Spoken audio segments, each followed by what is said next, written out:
Assalamualaikum warahmatullahi wabarakatuh. A'udzu billahi minasy syaithanir rajim. Bismillahirrahmanirrahim. Alhamdulillahilladzi hadana li hadza wa ma kunna linahtadiya laula an hadanallah. Ashhadu an la ilaha illallah wahdahu la syarika lah. وأشهد أن محمدا عبده ورسوله أدى الأمانة وبلغ الرسالة ونصح الأمة وجاهد في الله حق جهاده وتركنا على المهجة البيضاء ليلها كنهارها لا يزيغ عنها إلا هالك ونصلي ونسلم على نبينا المصطفى وعلى آله وصحبه أجمعين. Subhanaka la ilma lana illa ma 'allamtana innaka antal alimul hakim. Rabbi shrah li sadri wa yassir li amri wahlul 'uqdatam min lisani yafqahu qawli, amma ba'd. Tuan-tuan muslimin dan muslimat yang dirahmati Allah Subhanahu wa taala sekalian, alhamdulillah, sama-sama kita panjatkan kesyukuran kita kepada Allah Subhanahu wa taala kerana di kesempatan pada malam yang berbahagia ini kita dapat sama-sama menghidupkan sunnah Rasulullah sallallahu alaihi wasallam dengan kita berada di dalam majlis ilmu. Moga-moga tuan-tuan majlis ilmu kita diberkati dan dirahmati oleh Allah Azza wa Jalla. Tuan-tuan yang dirahmati Allah, Allah Subhanahu wa taala berfirman dalam surah Luqman ayat 34. A'udzu billahi minasy syaithanir rajim. Bismillahirrahmanirrahim. Innallaha 'indahu 'ilmus sa'ah wa yunazzilul ghaits wa ya'lamu ma fil arham wa ma tadri nafsum madza taksibu ghadan wa ma tadri nafsum bi ayyi ardin tamut. Innallaha 'alimun khabir. Shadaqallahul azim. Makna dia saudara, maksud daripada ayat ini ialah Allah Subhanahu wa taala menyatakan innallaha 'indahu 'ilmus sa'ah. Sesungguhnya ilmu tentang kiamat itu hanya berada di sisi Allah Azza wa Jalla. Itu yang pertama. Allah nak menegaskan dalam ayat ini bahawa hanya Allah sahaja mengetahui bila berlakunya kiamat, dan kiamat itu berada dalam ilmu Allah. Hatta malaikat al-muqarrabun, malaikat Jibril alaihi salam pun tak tahu bila berlaku kiamat. Nabi Muhammad sallallahu alaihi wasallam yang merupakan kekasih Allah, utusan Allah, Nabi pun tak tahu bila kiamat. Sebab itu dalam satu dialog antara Jibril dengan Nabi sallallahu alaihi wasallam, apabila Jibril alaihi salam bertanya Nabi, mata sa'ah, bila kiamat, maka Nabi SAW tidak boleh menjawab pasal tersebut. Yang mana Nabi menyatakan as-sa'il a'la minal mas'ul. Mal mas'ul a'la minal sa'il. Orang bertanya lebih tahu daripada orang yang ditanya. Maknanya memang tak tahu. Nabi pun tak tahu dan Jibril pun tak tahu. Maka dengan sebab itulah Jibril alaihi salam seterusnya bertanya Rasulullah sallallahu alaihi wasallam tentang tanda-tanda kiamat. Ya, tanda-tanda kiamat memang Nabi sallallahu alaihi wasallam mendapat wahyu daripada Allah Azza wa Jalla, maka Nabi sampaikan kepada kita. Tetapi nak cerita bila kiamat tidak boleh, sebab dia merupakan sesuatu yang Allah rahsiakan. Sebab itu hari ini kadang-kadang orang, manusia ni, bila mana Allah bagi sedikit ilmu kepada dia, dia hebat dari sudut teknologi, dia hebat dari sudut sains dan sebagainya, maka dia duk rasa dia tahu semua. Maka dengan sebab itu ada ramalan-ramalan bila berlaku kiamat. Dulu dah sekali dah 2012 berlaku kiamat, lah 2014 dah tak ada pun. Tetapi yang kita herannya, ada orang Islam juga yang turut rasa risau dengan ramalan tersebut. Dia seolah-olah percaya sungguh ini nak berlaku sungguh. Sedangkan tuan-tuan, bila kita sebut tentang kiamat ni, kita rujuk kepada ayat Quran. Allah Ta'ala kata Allah yang tahu. Allah rahsia ke mana tu kita tak tahu. Terus duk ramal lah lagu mana pun, kita tak akan tahu dan tak akan betul ramalan tersebut. Sebab orang kita satu perkara, dia mudah terpengaruh kalaulah ada ramalan-ramalan atau ada benda-benda pelik yang disampaikan, waktu tu dia sangat-sangat terpengaruh. Sebab itu, oleh kerana yang demikian tuan-tuan, sebab itu kita tengok banyak benda pelik kadang-kadang boleh berlaku dalam masyarakat kita. Orang boleh percaya, orang boleh terima, sebab dia mudah terima apa yang disampaikan kepada dia tanpa dia meneliti terlebih dahulu. Sebagai contohnya tuan-tuan, saya nak sebut, sebab baru ni dapat pula satu mesej surat berantai sampai pula kita duk ingat benda ni dah habis dah bagi penerangan demi penerangan. Rupa-rupanya tuan-tuan, ramai lagi hak tak ngaji, ramai lagi hak dia percaya benda-benda macam ni. Tambah-tambah kalau mai kepada dia satu benda pelik, dia rasa pelik, dia akan terima dan nampak macam ada logiknya. Dia tak pertimbangkan dari sudut perkara yang ditetapkan oleh hukum syarak. Sebagai contoh tuan-tuan, saya baca ni panjang, wasiat Nabi Muhammad SAW mesti baca. Tanda seru ada sampai 2, 4, 6. Tu dia, mesti baca pasal mesti baca. Siap dengan tanda seru sampai 6 tanda seru ni, kira dahsyat kan? Dia kata apa? Ini adalah benar, sila baca hingga habis dan tolong sebarkan kepada seberapa banyak orang Islam yang boleh. Ini adalah surat wasiat dari penjaga makam Nabi Muhammad, iaitu Syekh Ahmad, Saudi Arabia. Suatu malam ketika baca Quran di makam Rasulullah, lepas membaca lalu dia tertidur. Dalam tidur dia bermimpi didatangi Rasulullah, lalu bersabda, dalam 60,000 orang yang meninggal dunia di zaman ini, tiada seorang pun yang matinya dalam keadaan beriman. Isteri tak dengar kata suami, orang kaya tak lagi bertimbang rasa, orang tidak lagi berzakat dan tak buat kebajikan.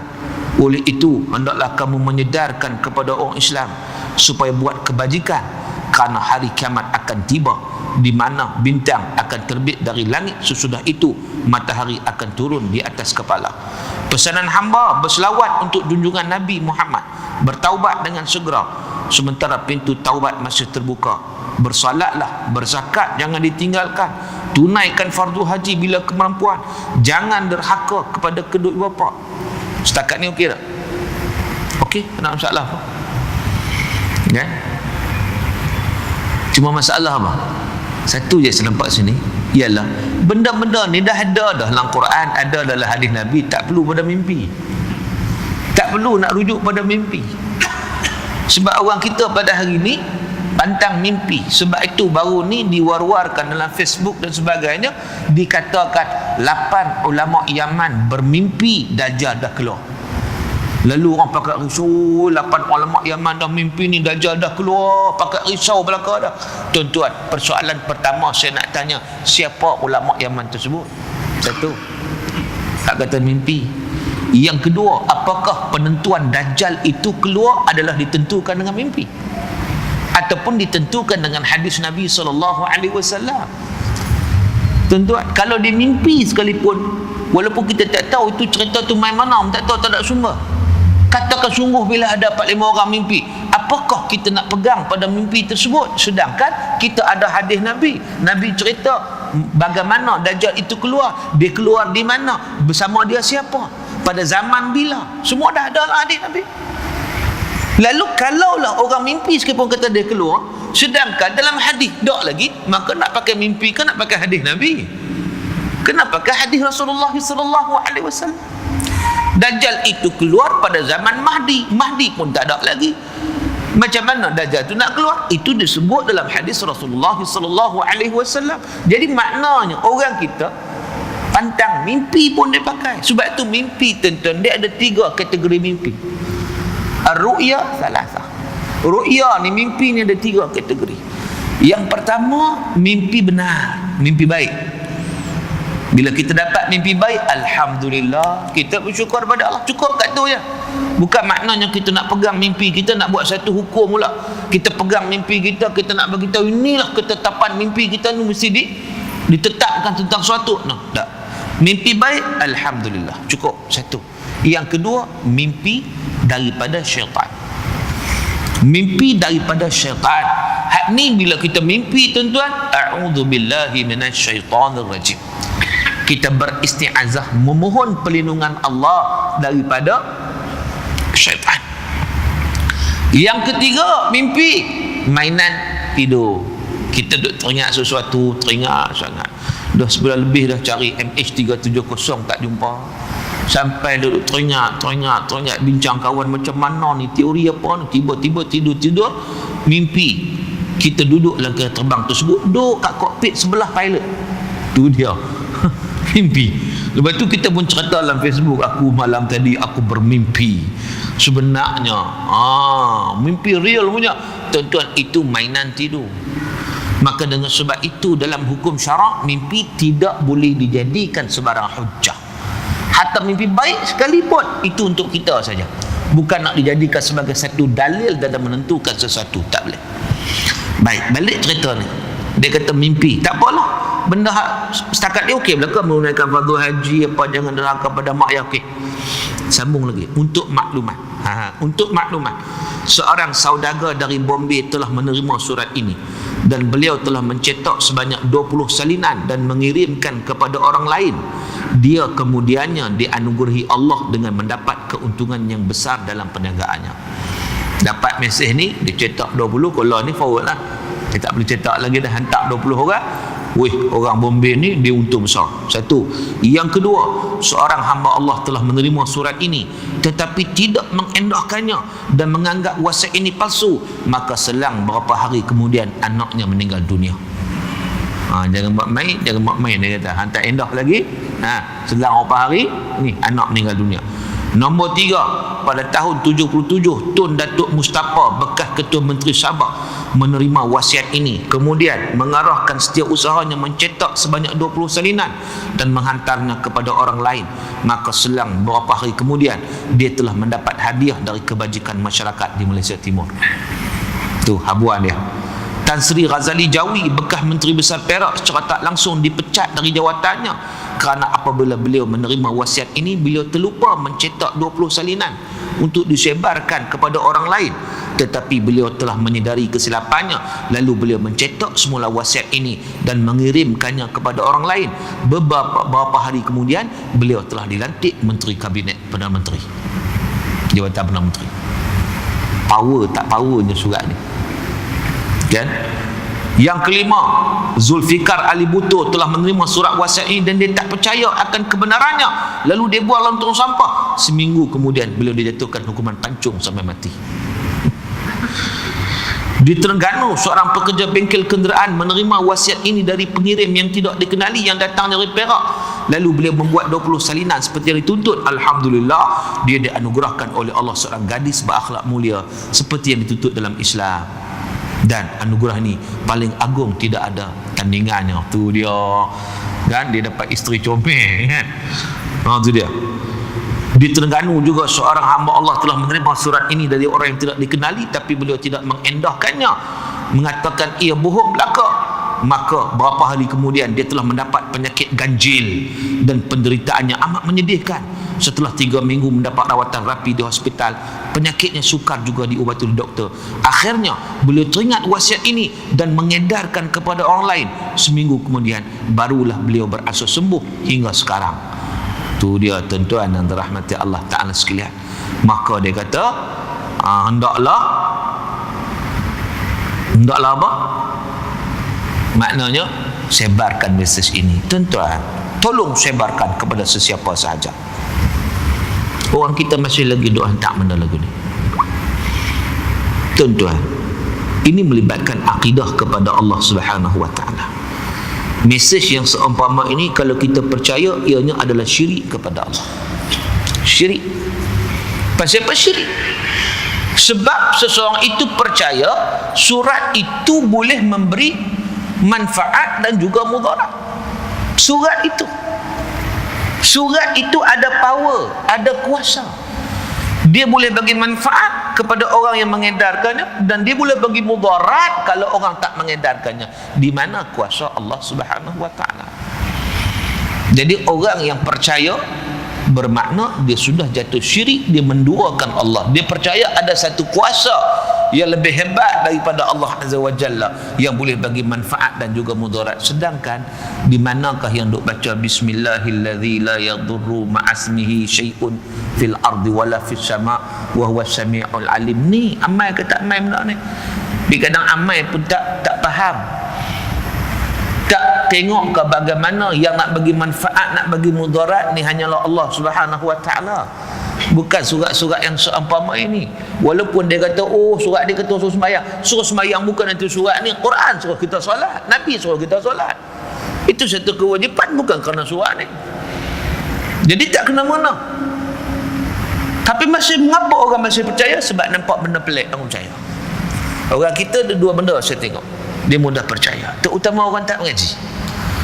Satu benda pelik, satu kalau fadilat yang banyak terhadap sesuatu amalan, oh dia mudah percaya. Macam juga ada yang sampai kepada saya satu ni sampai juga ni ramai dah ni zaman WhatsApp ni sampai berasap lah kira orang duk hantar macam-macam. Kadang kita duk tengok, dia kata apa kan, saya baca Rejab jatuh pada 30 April, bukan 31 apa, 1 Mei. Barang siapa puasa 1 hari bulan Rejab, maka seperti laksana puasa 1 tahun. Barang siapa puasa 7 hari, maka ditutup pintu neraka Jahannam. Barang siapa puasa 8 hari, maka dibuka 8 pintu syurga.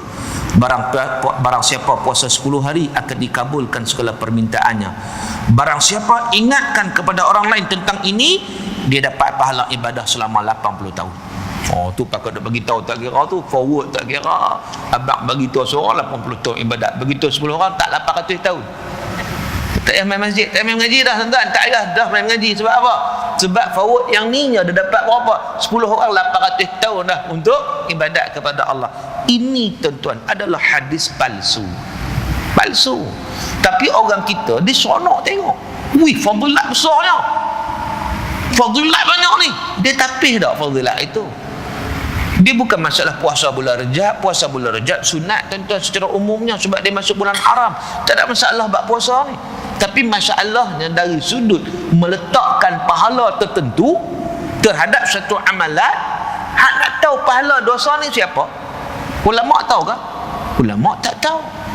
Kita tahu ke? Kita tak tahu. Hak nak tahu siapa? Wahyu je. Benda pahala, benda dosa termasuk dalam perkara sam'iyat, benda ghaib, benda tak nampak.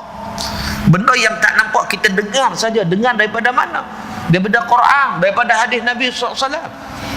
Macam mana contohnya kita tahu ni kita duduk dalam majlis ilmu ni tuan-tuan, bukan kita saja duduk sini ni, malaikat duduk. Nampak tak malaikat? Wih, kita tak nampak. Tapi macam mana kita tahu malaikat duduk? Pasal Nabi bagi tahu. Nabi bagi tahu. Benda tu kita tak nampak. Kita tak nampak. Tapi sebab apa kita kata sungguh malaikat duduk dengan kita? Pasal apa? Nabi bagi tahu. Innal malaikah la tada'u ajnihataha li talibil ilmi ridha bima yasna'. Sesungguhnya kata Nabi, malaikat meletakkan sayap dia kepada mereka yang duduk dalam majlis ilmu. Meletak sayap ni ulama tafsir pula. Ada kata menghampar sayap, ada kata duduk sekali dengan orang duduk dalam ilmu, ada yang kata memuliakan orang yang duduk dalam majlis ilmu. Mana malaikat bersama kita? Hadis Nabi. Maka dengan sebab itu perkara-perkara ghaib melibatkan benda yang kita tak nampak dosa pahala, kena berpandukan kepada nas. Tetapi hak ni bukan hadis Nabi. Bila mana dia cerita macam tu, seolah-olah dia menyandarkan kepada Nabi satu benda hak Nabi tak kata. Maka ini satu kepalsuan. Jadi bagi dia cukup dah dia buat amalan-amalan macam tu dengan meninggalkan amalan-amalan lain.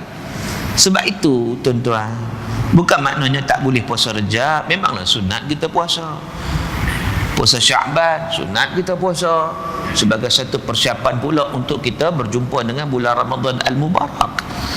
Tetapi janganlah sampai tahap walaupun sunat, tetapi jangan sampai tahap meletakkan sesuatu fadilat yang tidak sabit daripada Rasulullah, yang perkara tersebut diada-adakan.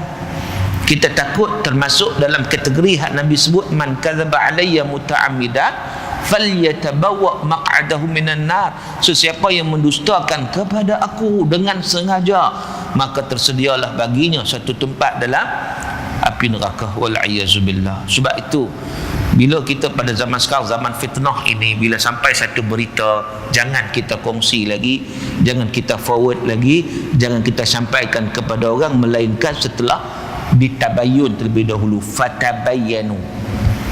Fatabayyanu itu penting, sebagaimana disebut oleh Allah Subhanahu wa taala dalam surah Al-Hujurat, in ja'akum fasiqun binaba'in fatabayyanu. Makna kita kena cek dulu, kita kena periksa dulu sebelum kita sampaikan. Tengok sumber itu daripada mana, betul ke tak betul. Kita tak mau kita ni termasuk dalam kalangan mereka yang mewar-warkan satu benda yang tak betul. Nayanya tuan-tuan, tambah-tambah pergi sandar kepada Nabi satu benda hak Nabi tak sebut pun. Tapi masalahnya tuan-tuan, jenis macam ni orang cukup suka. Itu masalah, orang cukup suka. Sebab itu kena duduk dalam majlis ilmu supaya kita dapat mengenali, belajar dan sebagainya. Dan jangan risau bab puasa, pahala banyak. Pahala banyak sebab dalam hadis qudsi Nabi menyatakan bahawa Allah berfirman, as-sawmu li wa ana ajzi bih. Puasa itu bagi aku yang akan bagi pahala, kurniakan. Maknanya tidak ada terhad. Memang Allah akan bagi sebanyak-banyaknya mengikut kehendak Allah Azza wa Jalla, kemurahan Allah Ta'ala. Tak sudah fikir banyak mana pahala. Kalau kena, kecuali kalau benda tu ada nas yang sahih, okeylah, kita terima kan, tuan-tuan yang dirahmati Allah Subhanahu wa Ta'ala sekalian. Maka dengan sebab itu orang kita disuka benda pelik-pelik. Maka untuk kita mengatasi masalah ini, kita kena duduk dalam majlis ilmu. Tama-tama bila kita sebut tadi tentang kiamat, innallaha indahu ilmus sa'ah. Allah Ta'ala tahu ilmu tentang kiamat ni hanya di sisi Allah Ta'ala. Tetapi tanda-tanda kiamat, ya, Nabi bagi tahu kepada kita. Cumanya kena rujuk kepada hadis-hadis Nabi SAW. Buka dalam kitab, contoh Sahih Bukhari belakang sekali, Kitabul Fitan, Babul Fitan. Begitu juga dalam Sahih Muslim, dia duduk belakang sekali, Babul Fitan ni makna cerita bab fitnah akhir zaman, supaya kita tak lari daripada track. Sebab hari ni saya duduk tengok kadang-kadang banyak kenyataan yang kita risau, sebab kenyataan itu tidak bersandarkan kepada nas. Sebagai contoh, baru ni saya dengar ada yang menyatakan bahawa Dajjal ni lagi 3 tahun keluar. Siap lagi 3 tahun. Apa rasional lagi 3 tahun? Yang pertama, berdasarkan hadis Nabi SAW, sebelum kedatangan Dajjal akan berlaku kemarau selama 3 tahun. Tahun yang pertama hujan tak turun sebanyak 1/3, akan dikurangkan 1/3. Tahun kedua 2/3, tahun 3 memang habis kering kontang. Jadi dia kata bila mana kita melihat Malaysia sekarang ni memang kering kontang, dalam keadaan terpaksa buat solat istisqa, empangan tak cukup, air catu. Jadi saya rasa ini tahun yang pertama, tinggal lagi 2 tahun lagi. Senang dia buat kesimpulan. Sedangkan apakah Dajjal ni berkaitan dengan Malaysia? Malaysia kemarau, Dajjal datang. Ataupun Dajjal ni di peringkat global, kan? Jadi kadang-kadang dia duduk fikir Malaysia ya? Dia tak fikir dari sudut Dajjal tu bukan keluar kat Malaysia, tuan-tuan. Dajjal tak keluar kat USJ. Dajjal keluar di Asfahan mengikut satu riwayat bersama 70,000 Yahudi. Siapa kena mengena dengan kemarau dekat sini? Sedangkan tempat lain tak kemarau. Bila sebut gitu, tiba-tiba lah ni tiap-tiap petang hujan tu dia. Kemarau suruh. Tiap-tiap petang hujan, lebat pula tu. Semalam dekat rumah saya tu dia tumbang pokok. Lebat sungguh malam semalam. Ni pun lebat juga, cuma tak tumbang. Banyak pokok tumbang.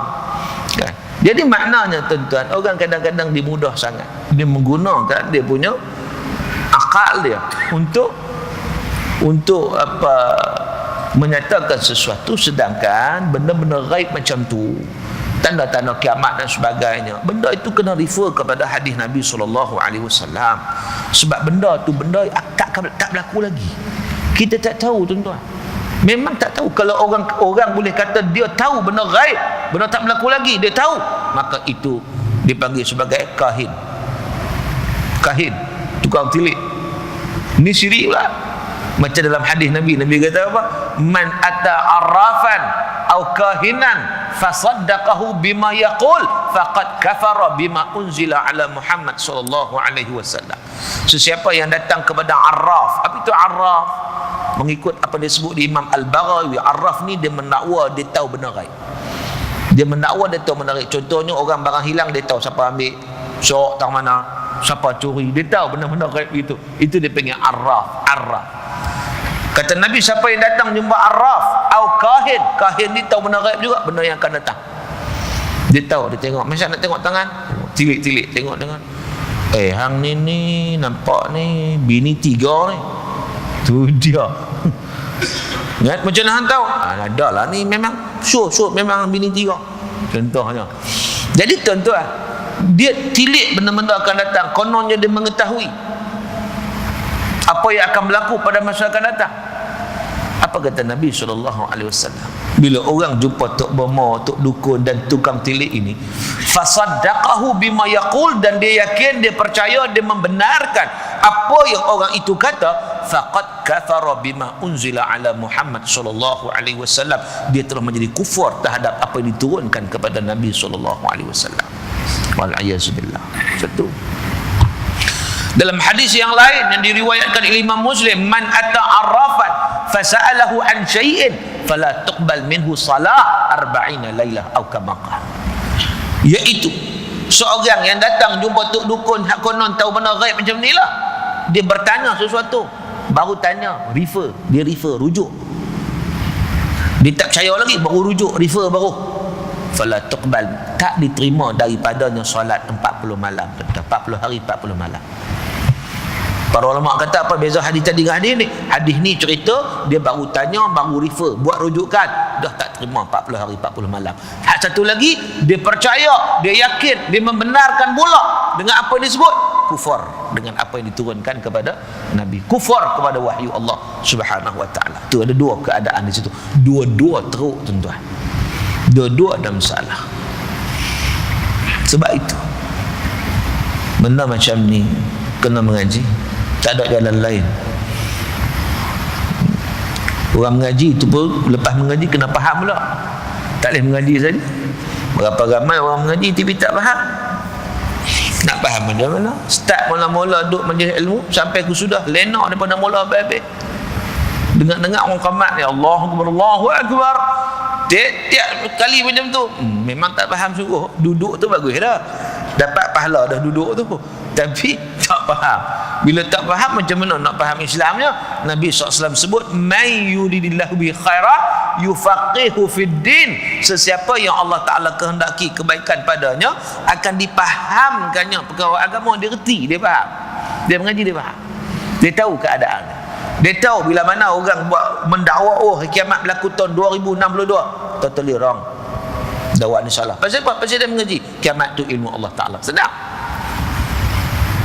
Ada orang buat kajian. Dikatakan ada orang buat kajian pula tahun 2015. Tahun depan matahari naik belah barat. Pula dah. Tahun depan matahari naik belah barat. Kononnya ini kajian daripada Amerika Syarikat. Biarlah siapa buat kajian pun tuan-tuan, kalau benda tu kita nampak tak tally dengan hadis Nabi, maka kajian ini rejected, tak diterima. Kajian bukan segala-galanya. Manusia tak hebat tuan-tuan. Kalau manusia hebat, lama dah jumpa MH370. Tapi manusia tak hebat. Dengan menggunakan segala kelengkapan kecekapan manusiawi pada hari ini, dengan radar, dengan satelit, dengan pelbagai, semua sekali guna, masih tak jumpa MH370. Hebat kat mana manusia? Sebab tu hadis Nabi dengan kajian menang hadis Nabi SAW. Walaupun Nabi tak buat kajian apa, Nabi kan buat kajian tuan. Nabi tak buat kajian, tapi Nabi bercakap tu wahyu. Sebagai contoh saya nak bagi tahu, Nabi SAW sebut, ni 1400 tahun dulu Nabi sebut, idza waqa'a dzubab fi ina ahadikum. Kalau dzubab ni apa? Lalat. Ni bekas air ni. Pak. Kata Nabi, idza waqa'a dzubab, jatuh seekor lalat. Bila jatuh seekor lalat ni, Air ni boleh minum tak? Boleh minum.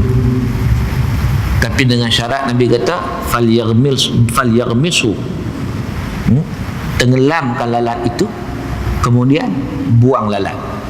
Jangan tenggelam saja biar dalam tu, tak boleh. Kena buanglah. Tenggelamkan dia, buang. Sebab apa? Sebab kata Nabi, di salah satu apa orang panggil ni, janah, apa, sayap, sebelah sayap dia itu racun, sebelah sayapnya penawar. Nabi buat research tak? Tak ada. Nabi tak buat research. Tetapi Nabi cakap tu wahyu, wa ma yantiqu anil hawa in huwa illa wahyun yuha. Nabi bercakap wahyu Allah Ta'ala. Nabi dapat wahyu, Nabi sebut begitu. Bukan Nabi suruh minum air tu, tidak. Tapi Nabi nak bagi tahu, kau nak minum juga air tu boleh, tenggelam lalat dulu. Sebab apa? Biasa bila jatuh racun kat sebelah sayap tu, jatuh. Kalau minum juga mudarat. Jadi tenggelam tu dia akan menyebabkan menawarkan balik racun tadi, dibuang lalat tu minum. Kalau nak minum lah. Kalau tak minum tak apa. Bukan nak suruh minum juga tak. Sebab kadang-kadang berlaku contoh di negara yang kurang air sangat berharga.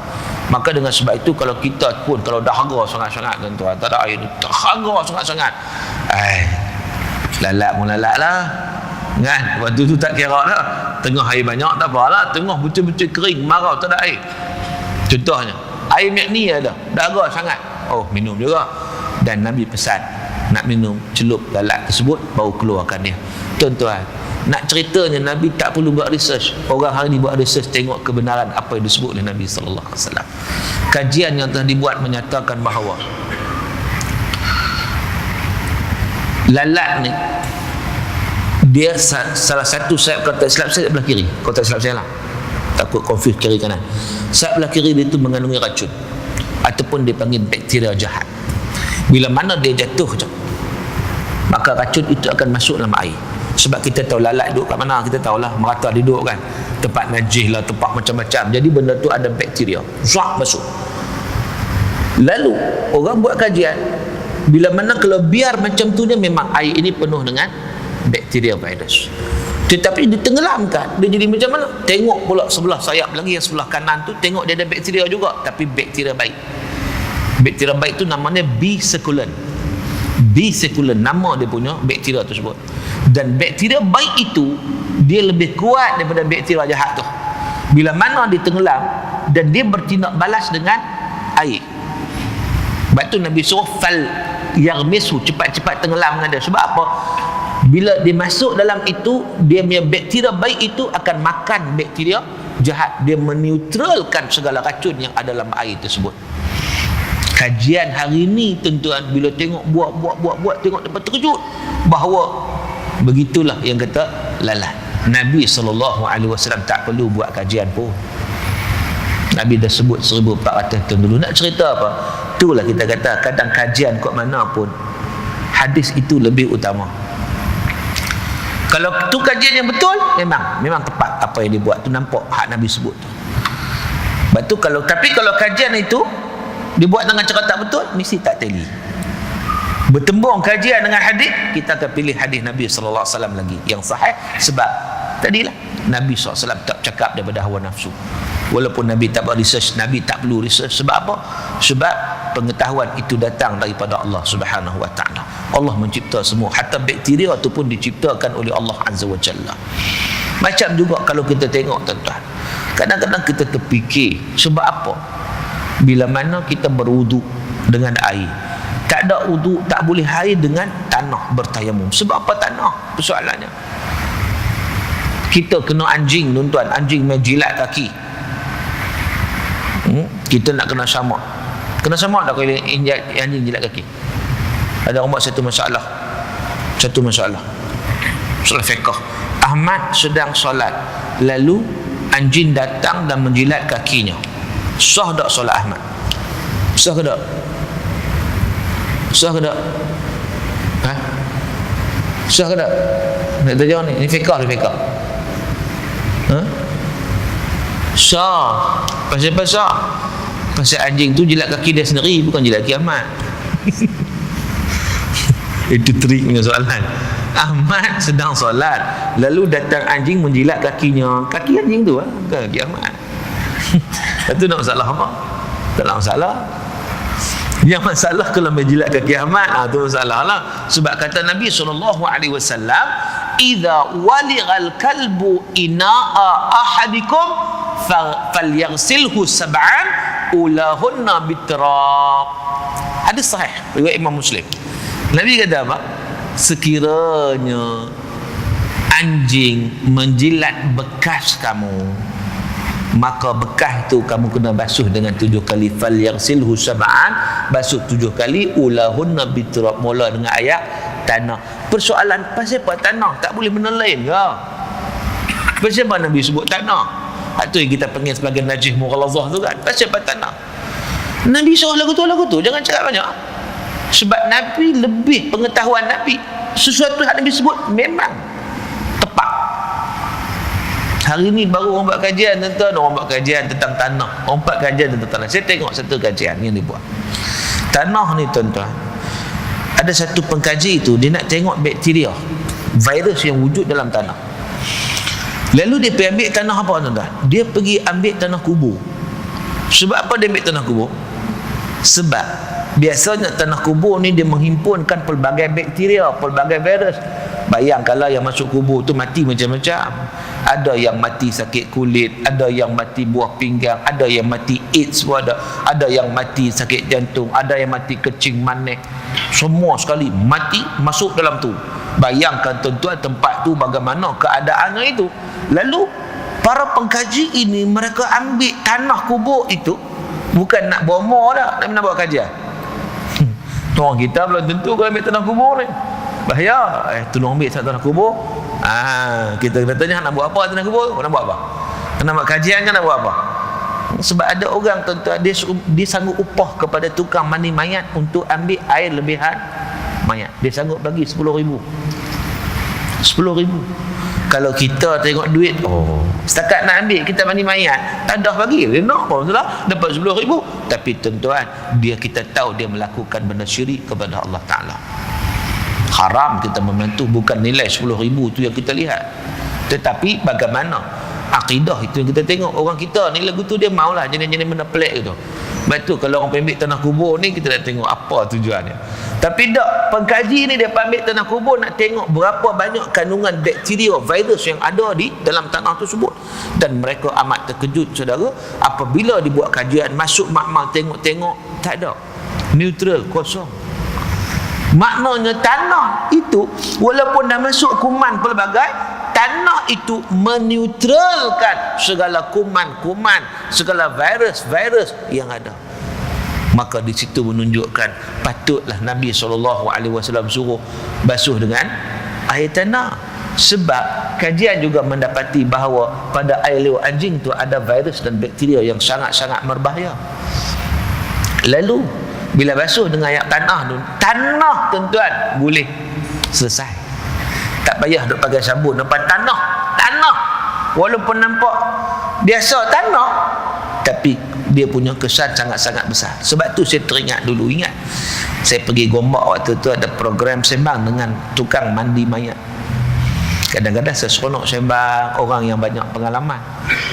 Dia ni pula tukang mandi mayat ni bukan mayat biasa. Biasa dia orang panggil dia ni untuk mayat yang teruk-teruk, mayat mati kena bunuh sebulan duk lantung drum kena simen. Mayat yang jenis hancur, mayat yang jenis-jenis dia kata hak dia buat kerja ni memang teruk-teruk. Orang panggil dia lah. Pembantu dia sebut kat saya, ustaz saya Allah terang si duk bantu dia pun berapa kali muntah tak tahulah. Duk bantu bukan saya, dia duk buat tu, saya tu saja nak ambil pengalaman duk ikut dia berapa kali muntah, Allah pusu Allah, macam-macam. Tak apa, satu hari ceritanya ni, dia cerita sendiri kat saya. Dia kata, ustaz saya pergi, saya waktu tu pakai baju elok lah. Biasa kalau nak pergi mandi mayat apa, kita pakai baju lebih kurang. Tapi hari tu pakai baju elok, tak tahu nak kena mandi mayat, tiba-tiba orang emergency telefon suruh pergi waktu tu juga. Saya pun pergilah. Memang mayat yang lama, mayat yang sudah berbau. Kau tak silap saya dia sebut itu mayat yang dibunuh, dia silap bubur dalam, saya sebut tung drum kan, di simen apa semua kan. Apa kisah seterusnya?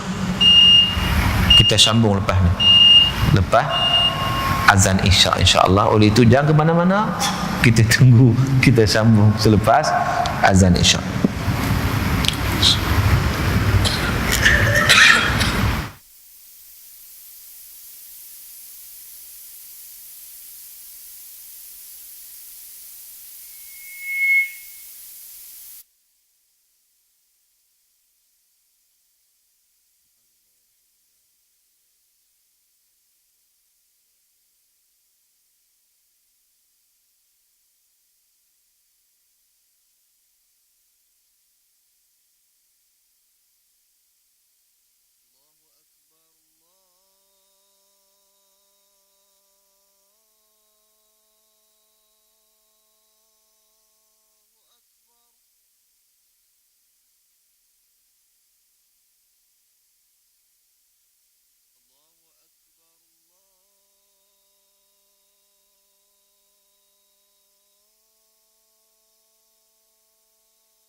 Tuan-tuan muslimin dan muslimat yang dirahmati Allah Subhanahu wa taala sekalian. Kita sambung cerita kita tadi tentang pemandi jenazah. Yang mana apabila dia dijemput untuk mandi jenazah. Jenazah yang teruk kita sebut tadi. Lalu dia pergi, dia kata dengan pakaian dia itu agak baru lah. Kemudian selepas selesai urus apa semua, balik rumah. Bau busuk tu masih melekat kat baju dia. Dia pun cuba macam-macam balik rumah. Isteri bau muntah, busuk dia tu muntah. Dia pun rendam dengan klorok lah, rendam dengan beris, dengan soplat, macam-macam dah rendam. 3 hari rendam pun duk busuk macam tu lah, duk muntah macam tu lah. Nak buang sayang, baju baru kan, membazir pula buang, tapi nak pakai busuk, menyebabkan orang lain terseksa dengan bau itu. Dia pun terseksa juga, tapi dia duduk biasa tak apa lah kan, orang lain. Jadi itu keadaan dia. Lalu tuan-tuan, entah macam mana dia bagi tahu saya, dia kata dia teringat nak cuba, datang ilham, macam datang satu ilham pada dia nak cuba buh tanah ni kan. Kan? Halil semua pakai buh tak boleh belakang. Sampai dengan klorok dengan apa semua tak jalan. Dia pun buat air tanah. Pancung air tanah. Rendam baju tu. Lepas rendam baju tu, hilang bau tersebut. Subhanallah. Balik original juga. Tak perlu bayar duit tau. Tak beli macam-macam tak jadi. Itu dia.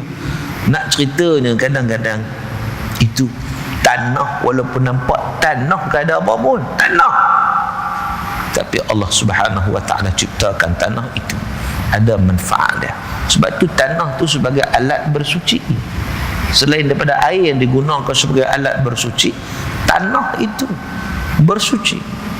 Jadi di situ kita lihat hikmah yang saya nak sebut, bahawa hadis Nabi SAW, apa Nabi sebut itu merupakan wahyu. Sebab tu manusia tidak dapat mengatasi, tak dapat beyond, lebih daripada itu.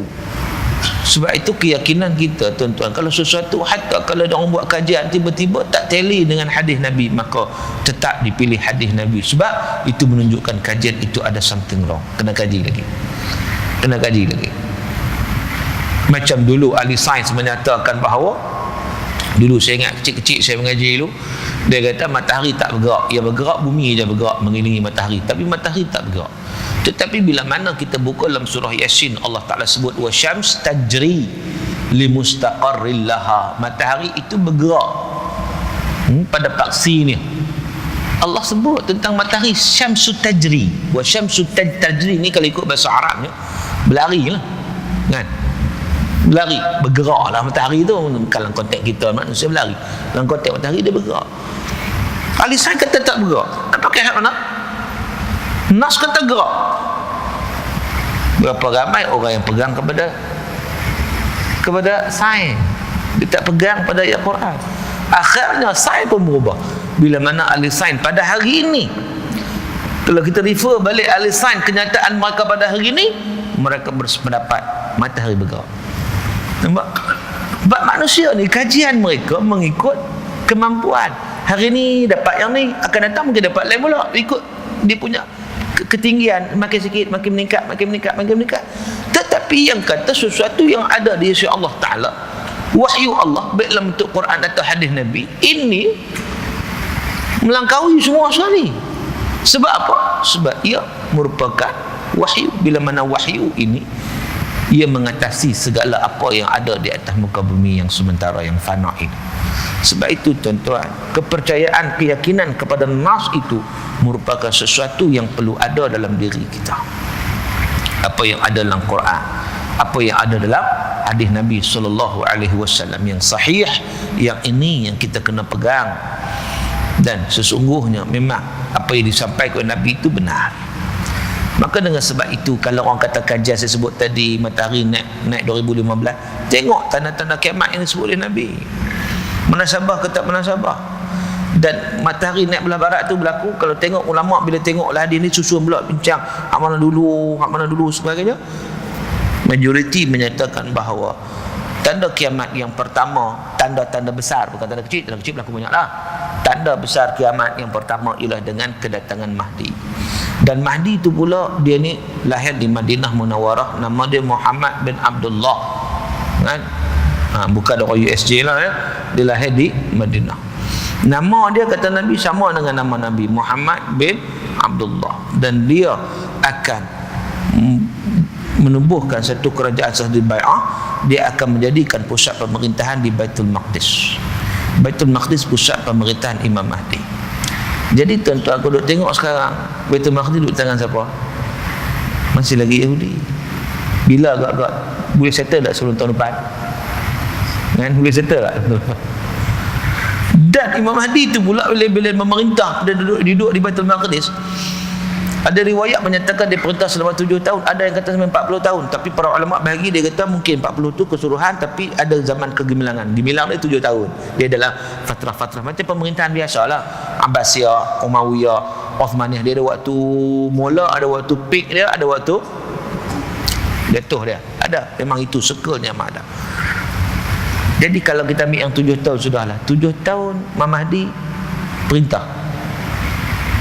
Tahun depan baru setahun. So macam mana?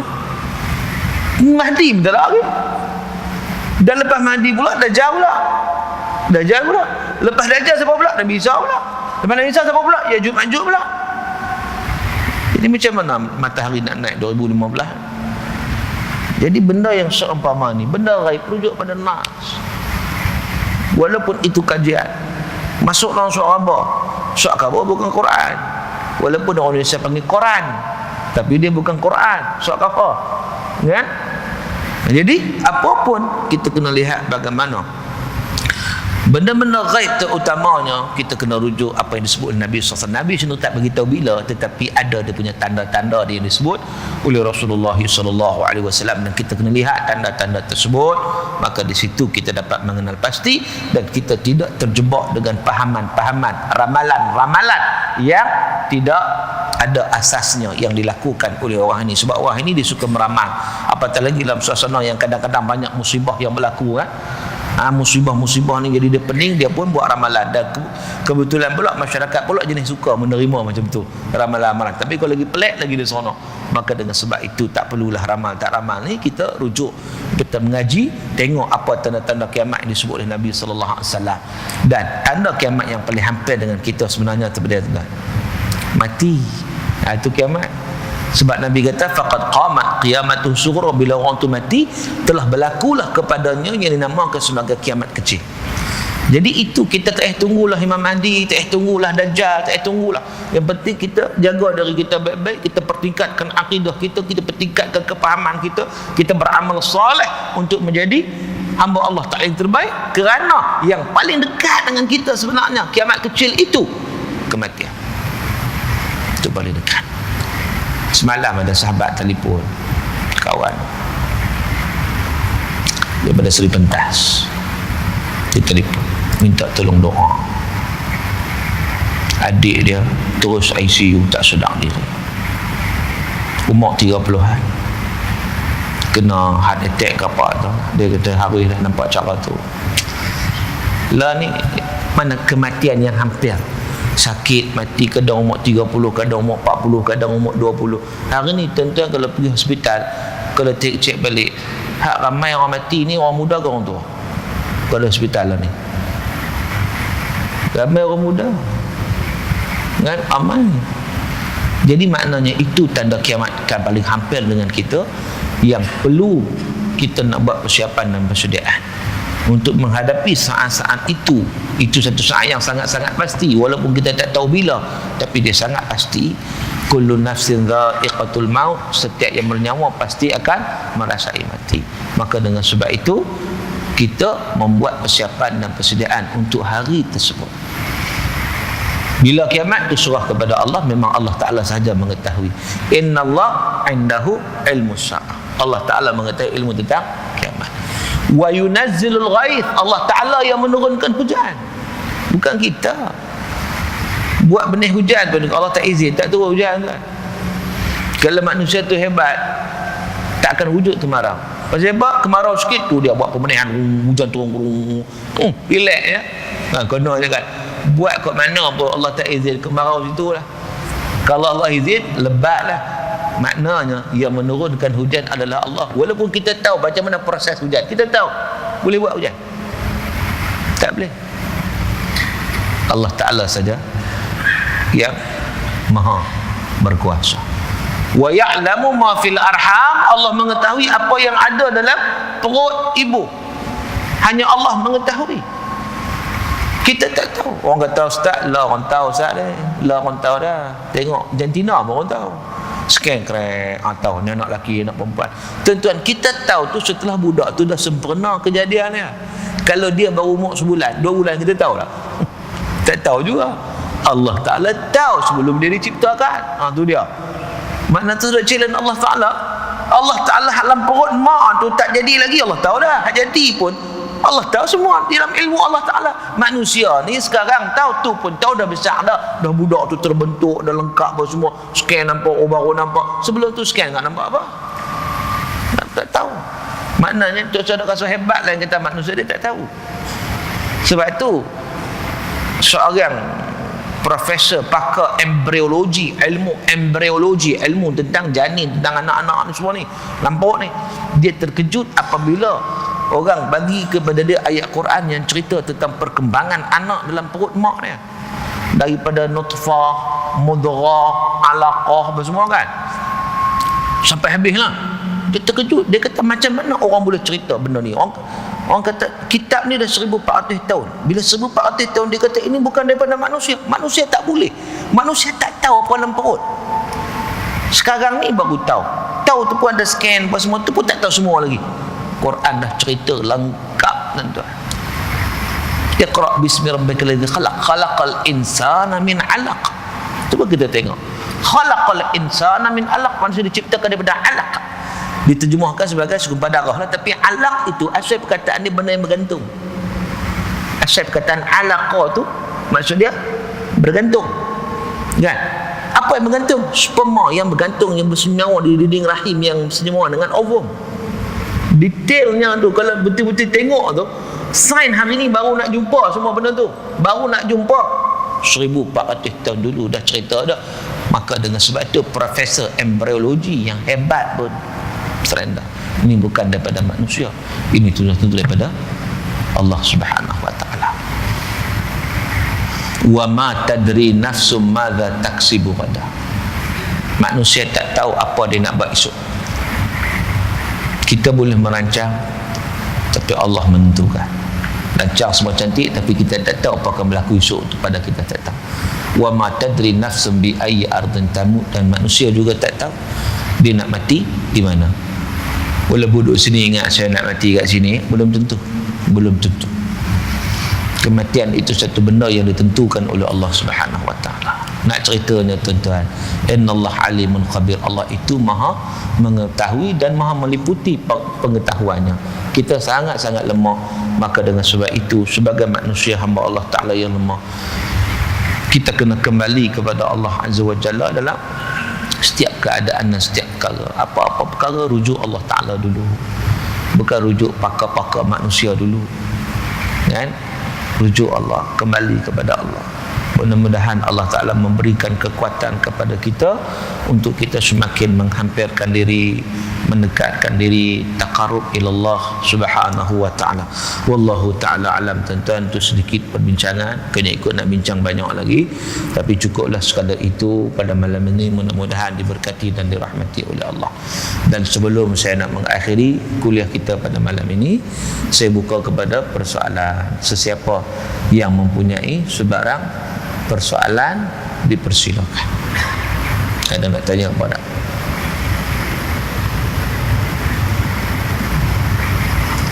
Ada soalan?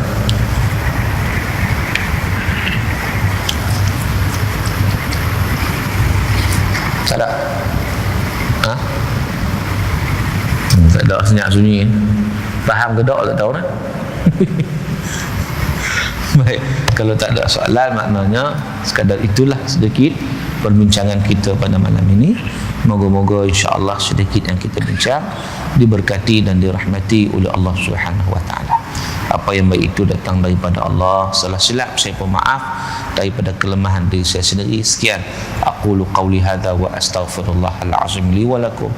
Wabillahi taufiq wal hidayah. Wassalamu alaikum warahmatullahi wabarakatuh.